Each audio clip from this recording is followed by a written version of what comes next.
Welcome to Burlap Teachers. Enjoy the video. You start by making a quick copy of the sheet to preserve original data. Once copied, select the column you want a clean and open find and replace with Ctrl+H.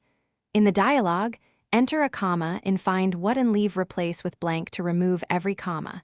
Choose Replace All if you want a simple global cleanup. You do this because direct replacement is fastest, but be mindful. Removing all commas can change text formatting versus numeric interpretation, so confirm the intent first. If you need precise control, use formulas.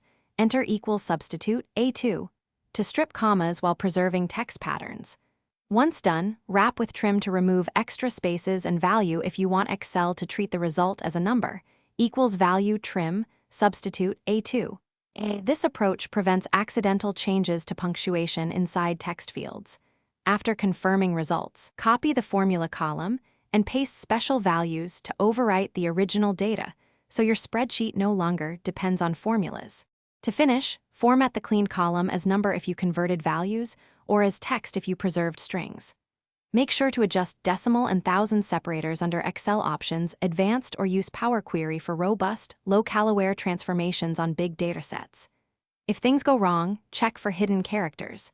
Use equals len, A2 versus len, trim, substitute, A2, to spot unexpected spaces or non-breaking commas. If numbers still misbehave, reapply value or change the workbook locale and re-import the data. Thanks for watching. Consider subscribing if this video helped you.